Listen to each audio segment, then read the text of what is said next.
Why don't you give me a sign? Like the sea that leaves a trail along that shore. It's not your problem, it's mine. Everybody thinks that I'm okay.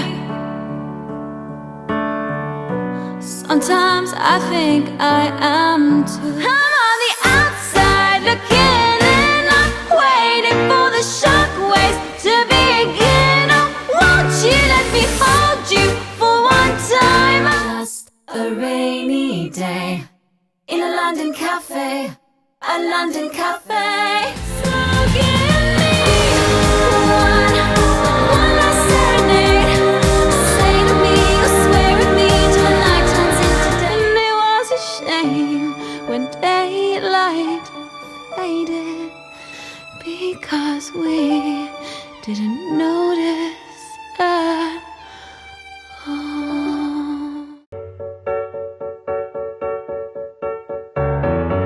When I let you hold my How can you be sexual?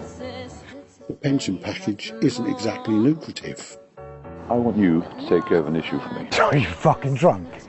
Kill him today. It's a fine line to explore. So I'm now joined by Jason Impey, our 3-in-1 of this film, the DOP, the producer and editor. Yeah, that's right, yeah. So when Dan approached you about this film, what was your reaction? What was it that made you want to take part in this?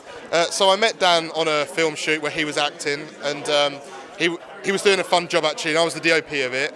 And he had told me that he had made a feature before, and they were looking for someone to bring up the production a little bit, and he liked what he had seen me do. And when we got talking, he knew I'd done a lot of horror films and a lot of features, and he approached me with a script that was very different. It was, I label it a crime drama, and I'm quite a fan of stuff like Rise of the Foot Soldier and films like that. And it appealed to me because I'd done a hard-hitting social drama years ago that had done quite well, and I thought this has actually got potential to be similar to that, but actually a bit more to the roots of the crime drama I like. So he had me sold, and he used my technical ability, really. So you were able to mix your love of horror and doing gritty things, all those sort of passions coming into something a little bit different to what you'd done before. So what was it about the storyline, though, that enticed you? I like this because I have done a variety of films where it's been fun, but it's not so character driven. This film had a lot of complex characters, and it was about their like real people stories. So that was what was appealing. I could bring my roots of dark, gritty filmmaking, and especially for some of the rooftop scenes and the lighting. But I was able to work with real characters, and I do think Dan had made quite a good story that looked at real hard-hitting situations that people can face. So yeah, I enjoyed working with that. And talking about rooftop scenes, that kind of thing, I mean, that's quite a challenging scene to put together. I mean, what did you do to overcome some of those, I guess, technical difficulties? So Dan did throw me in the deep end with this film because, to be honest, apart from Rowan there and my partner Rachel, there was really no crew. Dan was overseeing it, and I was literally the main crew with a very little bit of help with makeup. So I was doing the sound, which was a nightmare because we had very limited kit. I was doing all the visual, and he was throwing me like on a rooftop at night in the middle of the night with no lights, and I have my lights, but we were doing what would be like a 20-person's job, multi-million-pound film. We're doing it with like a fiver and very little resources. So I was used my 20 years of experience of DOPing and made the best as I could, and I've amazed myself actually. Like, visually, I'm actually very pleased, and Dan said he's very pleased with it. So. That's an amazing achievement. I think sometimes when you've got limitations, that actually creates some of the most creative projects, don't you find? I do, actually. We had to think outside the box because there was throwing people off of a roof, and that was insane because we literally said we had resources, but throwing someone off a roof, I was thinking, how are we going to do that? And yeah, we had to think about the shots, how we could do it and imply it, and I actually enjoyed that because I think we got a better result where you said, because we had to think really hard about how we're going to show it. I'm like, yeah, that actually helped the film in the long run, I think. So no one was actually thrown over the roof, right? It was close.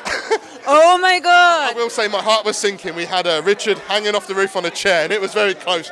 And I didn't realise until I was up there and I was standing on the ledge myself how like faint that made me feel. And I was trying to get a shot and I was edging further and further back, and I could see Dan panicking. I was hanging off the roof, but That's quite an insurance claim to make there if that had happened, right? yeah. But it's no one was really hurt. I think Dan took a punch to the face actually. So Wow, okay. Well, on that note, thank you very much for chatting to us this evening, and I can't wait to see it. I guess we'll be going in there very shortly. yes, I'm nervous. Hope everyone likes it. Oh, we will do. Thanks, Jason. Thank you. Delightful. Beats me, you're such a lovely kid.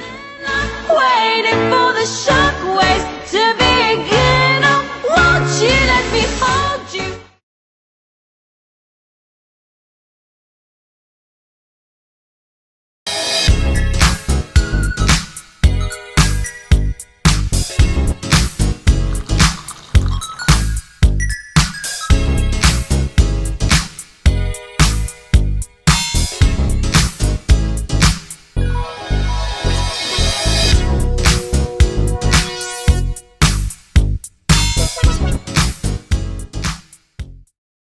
I'm here on the largest of the Balearic Islands, Mallorca, with the turquoise waters of the Mediterranean Sea, beautiful mountainous landscape, the thriving city of Palma, quaint little market towns, a growing number of luxury hotels. It's no surprise that the likes of Audrey Hepburn and Elizabeth Taylor like to holiday here. So come and join me as I take you round Mallorca.